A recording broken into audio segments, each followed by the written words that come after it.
Sa bawat hampas ng hangin at mga bulong ng mga puno na nakapaligid sa atin, dagdagan pa ng liwanag ng araw, ang pakiramdam nun niyayakap ka. Simpleng bagay na nakapagbigay sa atin ng saya, yung merong kang katahimikan at ramdam na ramdam mong buhay ka. So here we go, the road's our friend. Boy, first time, this is not the end. The journey's yours. Let the story extend.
And welcome back to another episode. Ang sarap lang ng isang malamig na umaga. Presko ang hangin, tahimik ang paligid, at malinaw ang isip. Bagamat giniginaw ang katawan, payapa naman ang pakiramdam. Mas masarap ang kape. May kape pala ako. Mas mabagal ang oras, at mas ramdam ang pasasalamat. Excited na ako mag-birthday. Mas excited ako mag-Philippine Loop. Sa ganitong umaga, sapat na ang huminga.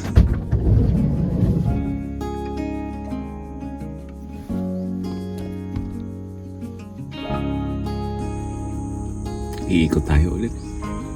Ngumiti at pahalagahan ng bagong araw. Buong Pilipinas, iikot tayo ulit. At ito magiging tirahan natin sa pag-ikot natin ng Pilipinas. Si Watod. Tawagin natin the last hurrah ng ating camper van.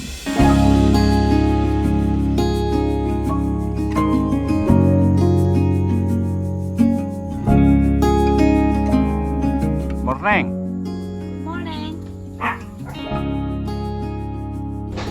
Saan ba natin ilalagay banda yung ilaw? Dito banda sa gitna or doon? Gitna. No? Yung mga retaso, mga first timers, ng mga linya ng kuryente dito na mga natira, gagawin kong extension ng pailaw doon sa bandang gitna ng pathway papasok ng Alitaptap Base Camp. Dahil kami nag-aalala kasi nung isang araw ay nagkakagulo yung mga kapitbahay doon kasi mayroong lumabas na cobra sa gitna ng kalsada. So sa mga hindi po nakakaalam, Nueva Vizcaya ay napakadaming cobra dito. At isa rin yun sa pinag-aalala namin kasi syempre yung paligid namin mapupuno. Meron pa kami ditong kawayan na kailangan namin tanggalin daw. Mga nagko-comment yun na tanggalin na daw. Medyo confident naman kami na wala naman dito sa area namin kasi nga laging may aso dito and ayaw nila ng maiingay at laging may tao. Ngayon, for safety lang naman, gagawa lang ako ng extension dito habang inaantay namin yung bisita namin at mag-decide kami kung saan namin sila sasamahan mag-camping. So habang inaantay, gawa-gawa lang muna tayo dito ng mga kung anong kailangan gawin sa base camp at mag-general cleaning din kami. So gagawin ko lang to. may experience naman tayo sa electrical kasi nga syempre nung nag-aaral tayo, may mga pinipili tayo nung college, 'di ba, or high school kung anong gusto mo ba, agriculture, electrical, o welding, pananahi. Meron yan dati. So, ayun, nag-electrical ako dati kaya medyo kahit pa paano, mga basic na paggawa ng mga extensions, paglalagay ng mga ilaw-ilaw, alam natin yung gawin yan. Tsaka, huwag kayong mag-alala. Kung mali naman sabog nyo naman yan. Ngayon, madali lang naman to. Ang palatandaan nyo lang dyan mga first timers para malaman nyo kung ano yung positive or negative. Hindi kasi magkakaroon ng positive and negative yan hanggat di nakasaksak. So di ba may mga sulat dito, yung dalawang wire yan, may nakasulat dito. So yan yung reference nyo. Yan yung mga pagdudugtungin nyo. So ang gagawin nyo lang, dudugtong nyo na lang ganyan. Tapos isa dito. Tapos kapag na-dikit nyo na yung dalawang yan, pagdidikitin nyo rin ng ganyan. Saka nyo isasaksa. Hindi. Ganyan lang yan. Tapos, ayun lang, tape nyo lang. Hindi ba mababasa yan? Sure? Sigurado yan.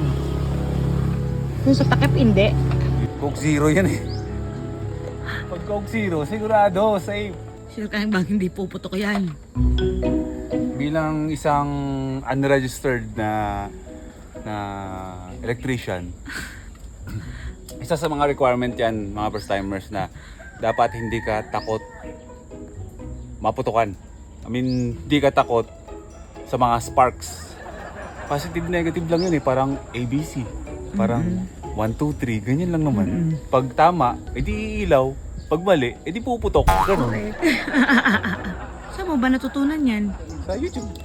Galing. YouTube University. Lahat nasa YouTube. Kung alam ko lang dati na may YouTube, hindi na ako nag-aral. Kasi marami pa ako natutunan sa YouTube kaysa nag-aaral ako. Oo Pero nga, siyempre mag-aaral pa rin kayo, mga batang nanonood dyan, mag-aaral kayo. Huwag yung iasa sa YouTube. Oo, nag-joke lang ang Kuya Boy P, ang Tito Boy P. I-believe ka na naman sa akin.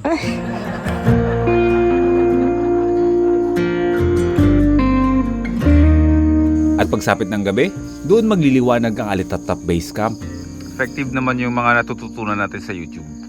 So meron na tayong ilaw dito. Diba? Pag may cobra dyan, kitang-kita mo dyan, kagano'n sino. Ang ganda ng Alitap-Tap Base Camp, no? Sobrang nakaka-relax dito. Lalo na kapag gabi. Ganito lang yung Alitap-Tap Base Camp, pero alam niyo yung vibe ng Alitap-Tap Base Camp na kapag nandito kayo, para kayong nasa Mountain Province, para kayo nasa Benguet, ganun yung vibe, which is yun yung gustong gusto namin. Yung ganitong itsura, ganyan, gustong gusto namin yan, as in promise. At malamig na ulit ang panahon. Sa taas meron tayong ambient light, mood setting, warm light. Yung terrace, warm light din. Yung camping storage room, naka warm light din. At sa kwarto, mayroong ganitong ilaw. Hindi to nabibili sa Pilipinas. Ito ay regalo sa amin ni Uncle Sam. Ang brand nito ay CF Grow. Ayan. Mood setting din na ilaw. At sa mga magtatanong kung hindi ba mainit or mainit ba yung bubong namin, wala pa namang kisame yan, pero dahil malamig nga dito, hindi namin pinaproblema yung init ng second floor namin kahit na yero pa lang yan. As in, malamig kasi yung lugar namin.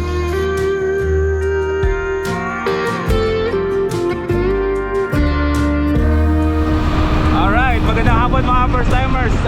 Pangatlong araw na natin to. Simula nung sinimulan ko itong vlog. At yung mga bisita natin from Bulacan, andun sila sa likuran, ay kasama na natin at sasamahan natin silang mag-camping ngayon. At least bago tayo bumaba ng Kapatagan sa mga susunod na araw, magawa pa natin makapag-camping dito.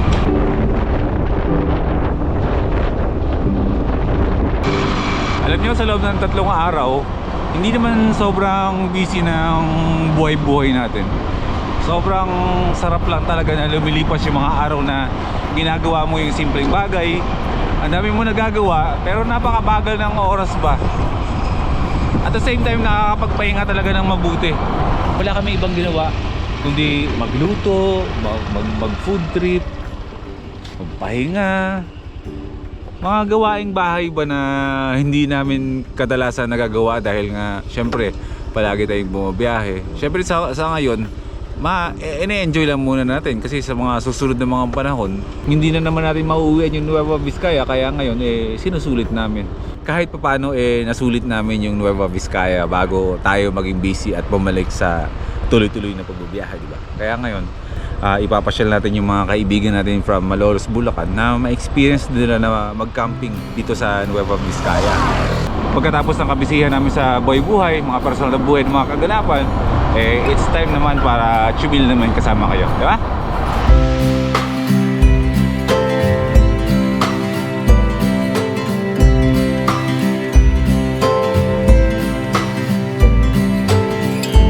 Actually, itong dinadaan natin, kung makikita nyo sa drone shots mga first timers, hagdang palayan ito eh. Kumbaga, hindi lang sa Ifugao or sa Banawe merong mga rice terraces. Kahit dito sa Nueva Vizcaya meron. Madami.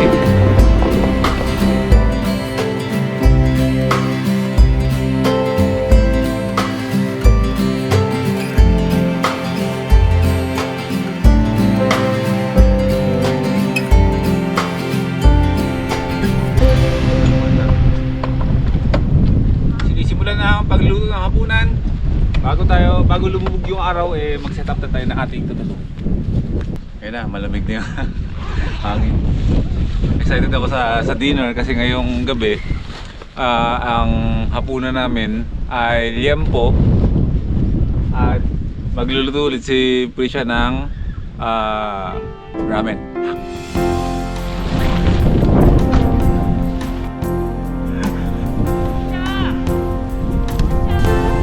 Bro, yung hangin na malamig, di ba? Ganun ulit, syempre, hinahanap-hanap natin, matutulog tayong mahamog at gigising tayong mahamog ang lugar na to.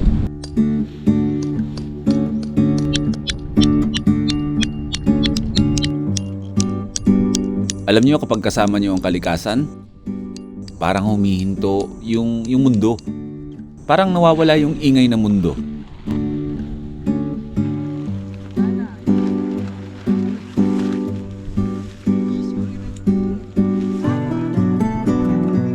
Sa bawat paghinga natin ng sariwang hangin, gumagaan yung mga dibdib natin.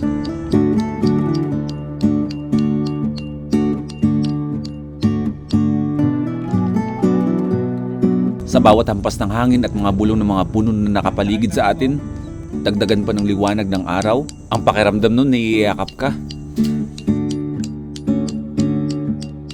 Simpleng bagay na nakapagbigay sa atin ng saya. Yung merong kang katahimikan, at ramdam na ramdam mong buhay ka.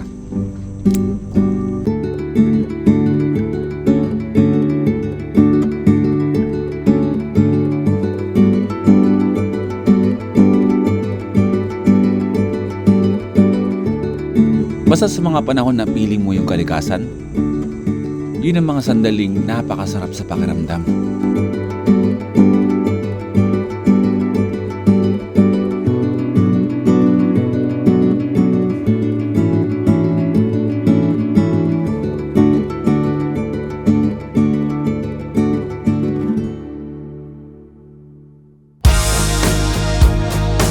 At ipapakilala ko na nga sa inyo mga first timers ang ating bagong rig. Ang rig na gagamitin natin sa bawat camping.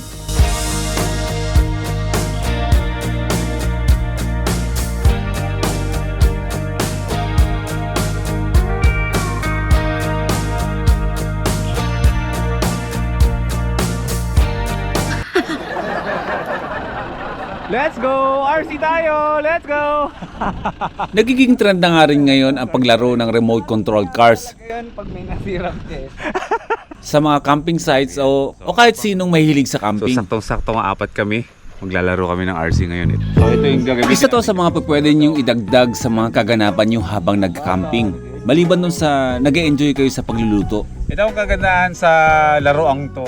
Pwede mo siyang patakbuhin ng mabilis sa mga kapatagan pero mas exciting siya laruin kapag meron talaga siyang parang trail or mga ganitong klaseng structures ba. Hindi po siya po pwedeng patakbuhin ng bara-bara ba. Kumbaga meron kang muscle control na dapat mapaakyat mo siya sa mga obstacles na ganito. Malagpasan mo ba? Basta ang game na to hindi siya dapat bumaliktad. Yung realidad ng camping na marami talaga kayong mga downtimes at hindi nyo alam kung anong gagawin nyo. Isa to sa mga pwede nyong gawin. Ang magdala at maglaro ng remote control cars.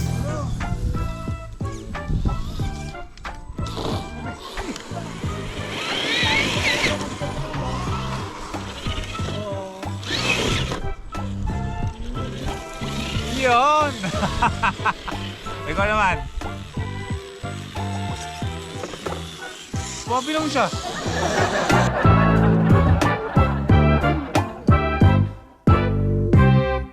Pero wala kayong picture. Wala. Yung pinost ko, hindi. Kanina, may pupunta nga daw dapat sa atin na. Baka yun yun. Dapat maglalagay pa ako ng tarp ba? Yung tarp ko nasa camper van, nakalimutan ko. Pero kung gusto naman ganito, as is lang na tent lang itatayo natin. Waterproof naman to, alam nyo yan. At kahit na umulan o lumamig mamaya yung hangin o lumakas yung hangin, all goods lang, wala tayong problema. Mag-set up lang ako. Naamoy ko na dito yung mabangong lempong niluluto ng mga girls. Ito yung task natin, tayo tagagawa ng tutulugan natin. Since na medyo pa-slope pa ganun, dito na kami uulo. Ito ang problema. Isang kumot lang yung talo namin, tapos manipis pa. Okay. Yan. Ganun lang kasimple. May mga locals na nagtatanong sa atin dito. Mga katutubuan ng mga, yung mga talagang base talaga dito sa Solano. Tinatanong nila kami kanina kung taga saan kami.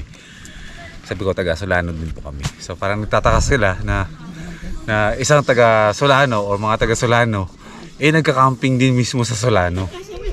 Pero hindi pala Solano to. Yung Solano pala Abot Tanaw. Katabi lang to ng pero Bayumbong tayo. Ang Solano katabi. Kasi overlooking to. Yung Alitap-Tap base camp is nasa Solano at Abot Tanaw lang yan dito. Oo, mamaya. Magluluto pa daw. Hintayin ko mamaya. Right. Okay, so tapos na tayo mag-set up. Araw ay palubog na and then mamaya ay ma-enjoy natin yung city lights dyan. Unti-unti na rin lumalamig ang panahon and then excited na kami na balutin tayo ng kahamugan mamayang gabi hanggang bukas ng umaga yan. Kasabay ng tuluyang paglubog ng araw, Mas okay na nakakadamit sila. ay ang umaalingaso na mabagong amoy ng mga niluluto namin para sa hapunan. Alam mo, plus, hindi naman maliit yun eh. Malaki yung amin eh. Mga pagkain na niluto na namin nung nakaraan, kailangan naming ulitin ulit para ma-experience din ng aming mga kaibigan. Okay, sisimulan na ni Fresh gawin yung request ng lahat na gawin yung kanyang ramen hack. Kung si Uncle Sam may bonding bigay, si Prisha merong Ramen hack. ramen hack ultra spicy na 5 minutes Meron pa ako yung pulo. boiled egg. Sarap po. Kailangan pa ng tubig to mahal. Dagdagan natin. Oo. Cooking ramen na cold weather Yung tubig kuya. on the highlands with 13 degrees Celsius weather. Shout out natin si Light Steels Outdoor. Ay oo. Wow. Shout out Light Steels Outdoor. Ayun o, pakita pa yung logo bro. Hindi totoong dragon ka. Grabe. Ikaw si Shenron pag nakakompleto yung 7 Dragon Ball. Ang galing naman talaga magluto ng asawa ko. Wow! Oh, talagang sige! Ba't ikaw naanuhan sa mukha sinasabi sa'yo? Lapnos yan! Scorpion Knight. Oh, tinan mo, oh. Pag hindi na tinan mo. Ilang minutes ba to? Wala, hindi pa nga kumukulo ako na bahala. So ganun lang taga-ip lang ako. Mm-mm. Tsaka taga-kain na mamaya. Mm-mm. Yun yung magpapasarap. Oh. Okay guys, alas 8 na, mag 10 minutes before 8. Nakaramdam ako ng gutom alas 4 ng hapon. Umidlip ako for 15 minutes. Ngayon yung nararamdaman kong gutom, wala na. So parang kapag naluto to, parang wala na sa akin. Busog ka na? Kumain na kayo dyan. Ganon? Sige ha. Hindi, tira mo ako. Charing lang yun, favorite ko to eh. Combo yan oh. Kapag Oo. nagluto si Uncle Sam bro, Yung... may bonjing jigay. Tsaka nakasmile siya pag nagluluto. Si Oo, Uncle Sam. tama, di ba? Si Uncle Sam nagluluto, nakasmile. Nakasmile. Oo, siyempre siya katabi niya. Habang nagluluto katabi naman, nakasimangot. Oo. Ganun. Balance lang. Ano pinagsasabi mo? Guys, hindi yan umusok dahil sa init ha. Umusok yan dahil sa lamig. Hamog yan, hamog. Kaso hindi ko na nga ginawa. Hindi pare-pareho ang effect ng camping sa bawat tao. Iba-iba yan. May mga nagka-camping na nakakakuha ng satisfaction sa pamamagitan ng pagluluto. May mga nagka-camping na meron din namang satisfaction na ginagawa yun mag-isa. Yung iba masaya na nagkakasama-sama. Hindi ko masasabi na ganito rin ang magiging effect sa inyo pag ginawa nyo to, pero kayo lang din ang makakaalam niyan kapag ginawa nyo yung mga ganitong mga bagay. Kanya-kanya tayong hanap ng kapayapaan. Kanya-kanya tayong hanap ng kaligayahan. Grabe ulit.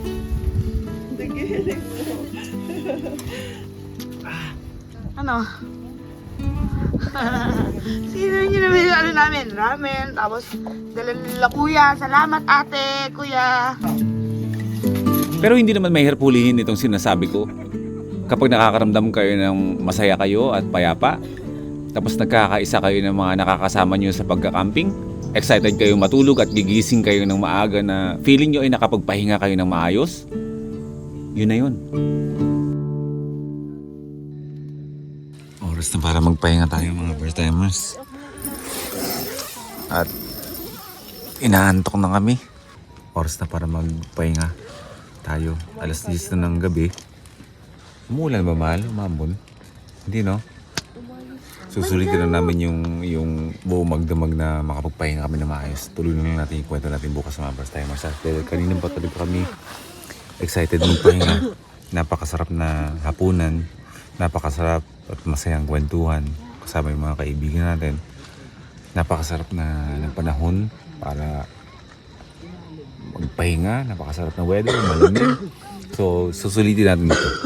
Good night muna sa inyo mga first timers at ituloy natin ang ating kwento bukas. Pagising. Okay. Good night. Night.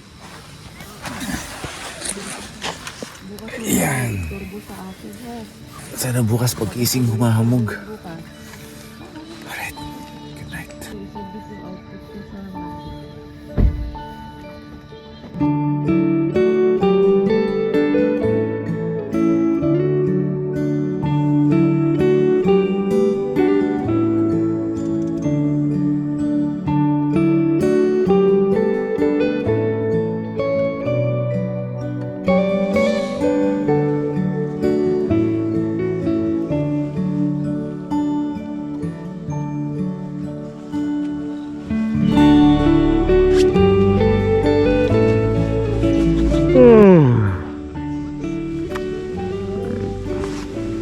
Morning.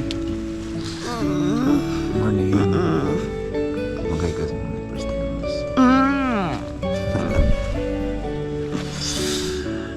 Good morning. Mag-alas 7. So meron tayong sabihin natin 10, 11, 12, 1, 2, 3, 4, 5, 6, 9 hours. 9 na oras na tulog. Pakasarap ng panahon. Ganda ng view talaga dito. Hindi mo pagsasawaan. Babalik at babalikan mo. Maaga yung natulog kasi sa akin. Kaya masulit ang tulog niyan. Kung saan tulog, all goods. Kung pwede lang matulog pa, pero hindi na. Pero kung meron pang chance na mag-extend pa ng tulog, sabay bakit hindi? Pero hindi, morning person. Morning person tayo eh. Palagi tayong maaga nagigising. So, tumayo na tayo at magkape. Magandang umaga sa inyo lahat. Bakit nga ba ang sarap ng gising sa kalikasan? Masarap ang gising sa kalikasan dahil balik natural ang katawan at isip. At alam nyo ba na ang pagtulog na mahaba ay yan ang nagre-reset ng ating katawan?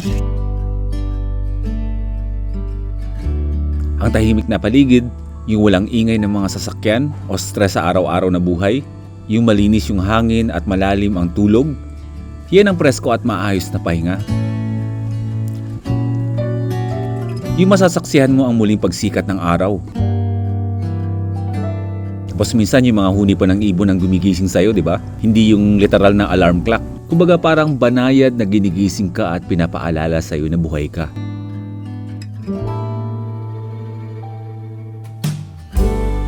Sa kalikasan kasi hindi lang katawan na nakakapagpahinga, pati yung puso at isipan mo. Kaya pagising mo, magaan yung pakiramdam mo. Tapos meron ka ulit lakas para harapin yung panibagong araw. Mababaw. Kaya mas madaling Magets. Magets. Oo, madali ka basta kuha ka kaagad. Kuha. Siyempre mga first timers, si Mayor TV yung pinag-uusapan natin kasi naka-on yung camera. At meron siyang pasalubong sa atin. Diba bro? Ibang klase. Alam ko na yun, kabisado ka na si Mayor TV kaya Tsaka may mga padalang... Gusto niya pa ilihim eh. Ha? Gusto niya pa ilihim. Ganun yun. Huwag niya na sabihin sa akin galing. Hindi, nagpapalib lang ako dito ng paglulutuan natin. Ano nga ulit yung mga first timers? Comment nyo sa comment section. Alam ko to pero gusto ko hintunin kung anong tawag dito. I-comment nyo lang dyan, ha? May mga dumating na mga first timers kaninang kagabi ng alas 10 yung kakatulog ko lang. Anong word nga pwede natin i-describe kay Mayor TV? Napaka-thoughtful na kaibigan. Grabe. Ayan, pinadala niya tayo ng siomay ni Mayor TV mula sa sa Valenzuela yun ha. Straight from Valenzuela, pinadala dito sa Nueva Vizcaya. Frozen pa. Frozen pa, di ba? Grabe. Ganun kalamig dito. Malambot to galing Valenzuela. Oo. Sa sobrang lamig ng Nueva Sa Vizcaya. Nanigas. Tol, maraming salamat. Kilala kita, alam ko kung bakit may mga ganito ka. Kasi love mo ko eh. Kaya kapag kayo ay napunta ng Valenzuela, bisitahin nyo ang Isa Snack. Tapat lang yan ng lumang munisipyo ng Valenzuela City. Tsaka pag naghahanap sila ng minivan. Oh yun, Diba? sa mga gustong bumili ng minivan bro. Hindi lang yung mga gustong bumili ng minivan, yung mga gustong ipabenta yung kanilang mga minivan ay si Mayor TV ang inyong malalapitan. Rhyme. So ginagawa namin ng paraan yung siomay ni Mayor TV kung paano namin lulutuin sa ibang pamamaraan dahil kulang kami ng gamit. Tiwala lang Mayor TV, maluluto natin ito. Tapos pag successful, meron ka ng isang smoky flavor ng ng siomay dyan sa Isa Snack. Ayun, susugod siya. Oh, bless daw, bless. Bless na, bless. Bless. Bless. Very good. Diba, bless, bless. Mucho. Naging successful naman ang para-paraang pagluto ng regalo sa atin ni Mayor TV. Ngayon, ipapatikim natin sa mga kaibigan natin. Grabe. Walang extender. Ano talaga meat. Ayun kita pa yung hindi durog na durog yung giniling. Napakasarap. Sana may responde pa to.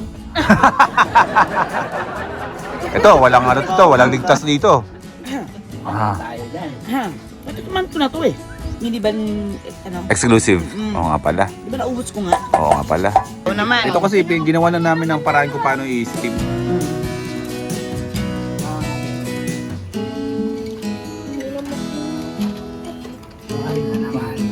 Lahat ng alam mong may lasa. Wala masabi, masarap talaga siya. Oo. Solid. More to come.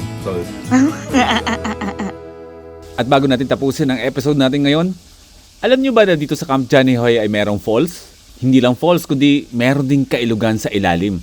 Babalik-balik na tayo ng Camp Johnny Hoy pero never pa natin napuntahan ito. Kaya ngayon, bababain natin.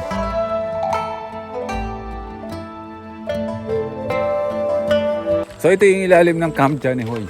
Isang napaka-tarik na burul. Pero ngayon, bababa tayo dun sa natatanaw nating kailugan sa baba kapag nandun tayo sa sa camp spot natin.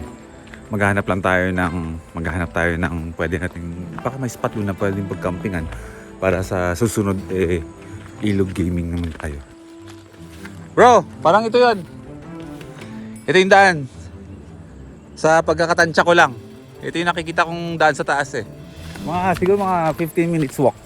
Mararating na natin yung ilog. Ganda oh. Ang problema nito mamaya, yung paakyat. Dapat dahan-dahan tayo, hingal to. Yung Camp Johnny Hoy, yung taas. Aray ko. Aray. Diyos ko, naiwan pa. Lambang-lampa ba? Konti na lang. Sana makahanap tayo ng spot dito. Panakita tayo pagbalik nyo. No. Ilog gaming naman tayo, bro. Halina tumuklas ang panibagong campsite. Hindi naman site, camp spot. Wala, may bahay. Nagkataon lang din na ang nakatira dito sa bahay na ito pinagpaalaman natin ay magulang ng asawa ni Kuya Johnny. Dadaan pala talaga tayo mismo sa bakuran nila. Gandang umaga po. Mabait naman po yan. Sige, dito yung anak Nay, makikilalan po ha. Ay, ano yun ah? Labong. Labong. Labong bro. Labong. Mga vlogger po. Kami po sa Camp Johnny Hoy po. Ang kausap ni Tita habang naggagayat ng labong, ang kapamilya nilang nasa Alaska na curious kung sino ba ang dumaang mga vloggers. Hindi po. Sa ano po, sa... Camp Johnny Hoy. Galing po kaming Camp Johnny Hoy pero sa Bayumbong po. Bayombong sila din. Kasi sa Alaska, sir. Sa Alaska.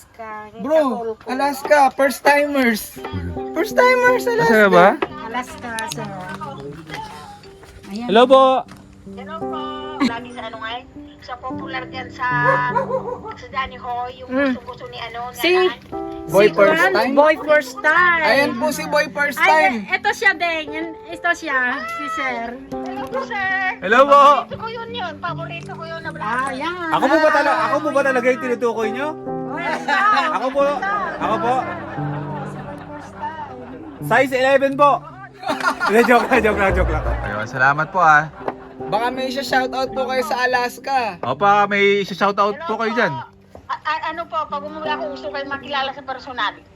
O sige po, nandito lang naman po kami, malapit lang. Size 11, size 9. 9 tayo? 9 ako, 9. Okay.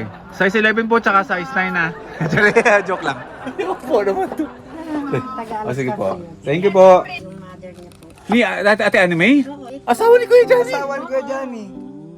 Kayo po Pala pala. yung mami. Kilala naman pala tayo eh. Kilala kayo, sir. Kasi kapag ka nagpupunta kayo dyan, ako nandyan din ako. Ayun. Ay, sisilip lang po sa ilog. Sige, sir. Sige, sir. Sa inyo rin po yung ilog dito? Sige, sir. Okay lang. Sige, basta surutin niyo lang na dalan, sir. Sige po. Thank you po, Nay. Thank you po. Small world, no? Asawa pala ni Kuya Johnny. Alaska. O, di ba? Nakakarating tayong Alaska, bro. Ang lamig na nga dun, tas dadalhin pa tayong Alaska. Alaska ang pinaka-the best. Alam mo kung bakit? Ano, healthy dun eh. Oo. Maganda sa buto. Idali mo. Kasi ano eh, di ba? Alaska yun, maraming gatas. Oo. Good sa ano, sa buto. Ang dami nakikipag-compete dun sa Alaska. Pero hindi sila matalo-talo. Alam mo kung bakit? Bakit? Wala pa ring tatalo sa Alaska. Hindi ko na ano yun ah. Ito yung natatanaw natin dun sa taas. Nandito na tayo ngayon sa baba. Pwede tayo mag-camping dito, bro. Dito. O dito. Kailangan lang natin makahanap ng spot na pwedeng pagtayuan ng tent ba. Ang kailugan na to ay wala namang bayad kung gusto niyong puntahan. Isa lang naman ang dapat niyong gawin, ang magpaalam. Tatawid tayo sa kabila? Para makapunta tayo dun. O sige, titignan lang kita dito. Kung paano mo tatawirin. Para documented kung sakaling madulas ka. Napakahaba ng malinis na kailugan na ito. Ay kung tutumbukin natin ang dulo nito, yun din ang nag-iisang falls ng Camp Johnny Hoy. At yun naman ang susunod nating bibisitahin pagbalik natin dito.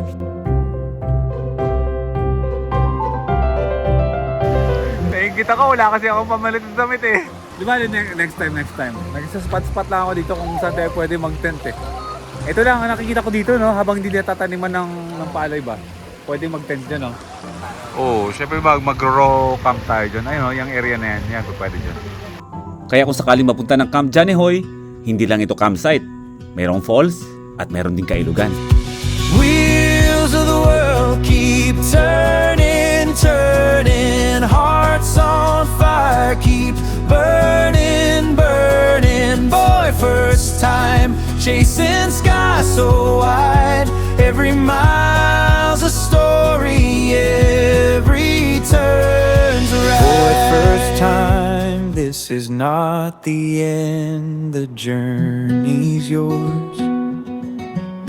Let the story extend.